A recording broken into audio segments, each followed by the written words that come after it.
Hi అండి అందరికి welcome back to our channel. This is Aishu. ఇవాళ బిగ్ బాస్ సీజన్ నెట్ లో టుడే ప్రోమో తెలుసుకుందాం. టుడే ప్రోమో అంటే నామినేషన్స్ కదా. నామినేషన్స్ అయితే చాలా బిభత్సంగా జరిగిపోయాయి, చాలా బాగున్నాయి.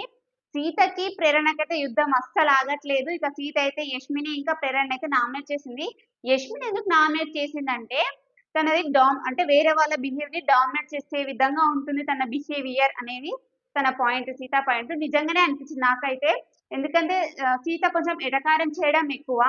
సి మొన్న సాక్స్ టాస్క్ లో కూడా నేను విష్ణుప్రియ బయటకు వచ్చినప్పుడు తను ఎలా డాన్స్ చేసింది, నాగార్జున గారు కూడా అడిగారు కదా సండే సండే రోజు, మీరు ఇలా చేశారు, అలా ఎందుకు చేశావు అని.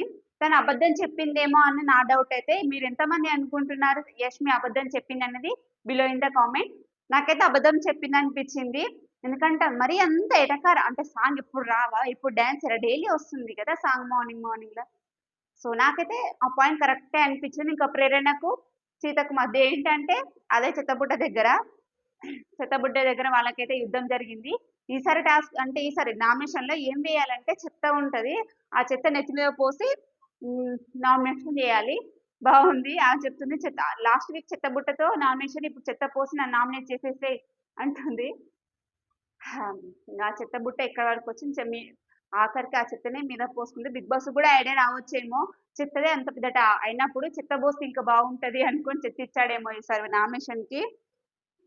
ఇక మణికంఠనేమో యష్మిని పృథ్వీరాజ్ని అయితే నామినేట్ చేసింది. యష్మిని ఎందుకంటే గిన్నెలు మీరు తోమట్లేదు అని నామినేట్ చేసింది. గ్రోసరీ వాళ్ళ విషయంలో గ్రోసరీ గురించి నేను తన యష్మికి అయితే చాలా ఫైర్ అయిపోయింది. తన అంటే ప్రతి విషయంలో సోనియా గాని యష్మి గాని ప్రతి విషయంలో ఫైర్ అయిపోతారు.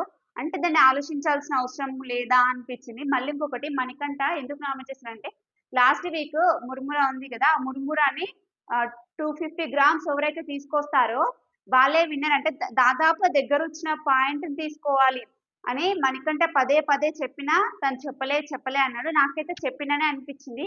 మీకేమనిపించింది అనేది కామెంట్ చేయండి. నాకైతే మణికంఠ పాయింటే, ఎందుకంటే తను కావాలని చేసింది. యష్మి అన్ని కావాలనే చేసింది, కానీ తప్పించుకోవడానికి ఇంకా రకరకాలుగా దోలాడుతుంది అనిపిస్తుంది.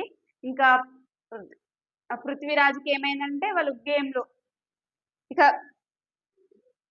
గేమ్ లో అంతా కాన్సన్ట్రేషన్ లేదు. వేరే అంటే ఇప్పుడు ఒక గేమ్ ఆడామనుకో వాళ్ళ క్లయింట్కి వాళ్ళే చేసుకోవాలి కదా. న్యాయం అనేది అందరికీ సమానంగా ఉండాలి కదా. ఏమంటారు, అందరికి న్యాయం అనేది అందరికీ సమానంగా ఇవ్వాలి. తను ఇవ్వలేదని ఇంకా మణికంఠ అయితే పృథ్వీరాజుని నామినేట్ చేసింది. ఇంకా విష్ణుప్రియ అయితే ప్రేరణని నామినేట్ చేసింది. ప్రేరణ ఎందుకంటే ప్రేరణని ఆ సాక్స్ విషయంలోనే సంచాలక వహించినప్పుడు 100% తనైతే సంచాలకులు అస్సలు పనికిరాదు. ఒకవేళ మేబీ చీఫ్ అయినా కానీ అస్సలు 1% కూడా బాగుండదు. మేబీ తనైతే ఓడిపోతుందని నేను చెప్తాను. ఎందుకంటే తనకు ఓన్ డిసిజన్ ఉండాలి. యాజ్ ఏ సంచాలకుగా ప్రతి అంటే అంతమంది ఫుడ్ అని మనీ అనేది వాళ్ళ దానిపైన ఆధారపడి ఉంది కాబట్టి తను మాత్రం మంచి కరెక్ట్ డిసిజన్ తీసుకోవాల్సింది ఉండేది అని నాకు అనిపించింది. ఎందుకంటే తన చీఫ్ ఏది చెప్తే దాన్ని వినుకుంటా వెళ్ళిపోయింది. అలా కాకుండా తన సొంతంగా నిర్ణయం తీసుకుంటే తనకు కూడా కొంతమంది అట్రాక్ట్ అయ్యి, అంటే తన డిసిజన్ నచ్చిందనుకో తనకి ఎంతో కొంత ఆడియన్స్ అయితే వచ్చు కదా. తనైతే చాలా మిస్ చేసుకుంది. అది పోను ఆ వాళ్ళ చీఫ్ చెప్పింది వినగా తన ఉన్న ఆడియన్స్ కూడా కొంచెం బ్యాడ్ బిహేవియర్ కూడా స్టార్ట్ అయిపోయింది. సో అలాంటి కాకుండా వాళ్ళు ఓన్ డిసిషన్స్ ఉంటే బాగుండేది అని నాకు అనిపించింది. ఇక వాళ్ళిద్దరి మధ్య అయితే నువ్వు ఇది కాదు ఇది చెయ్యాలి అనుకుంటే వాళ్ళిద్దరి మధ్య కొంచెం ఫైర్ అయిపోయింది. ఈ ప్రేరణ అంటే ప్రేరణది వాయిస్ అలా ఉంటుందా లేకపోతే తన బిహేవియర్ అలా ఉంటుంది, కానీ తను మాట్లాడే మాటలు మాత్రం కొన్నిసార్లు నవ్వు వస్తుంది, కొన్నిసార్లు ఏమనిపిస్తుంది అంటే ఫైర్ అయిపోతాం. మన కోపంలో ఉన్నప్పుడు తను మాట్లాడేందుకు ఖచ్చితంగా ఫైర్ అయిపోతాం. ఈ వీడియోలో మొత్తం చూసాక ఎవరి నామినేషన్స్ కరెక్ట్ అనిపించినాయి, రాంగ్ అనిపించినాయి అనేది కామెంట్ చేయండి. ఈ వీడియోకి ఇంతేనండి. Thanks for watching. Take care. Bye.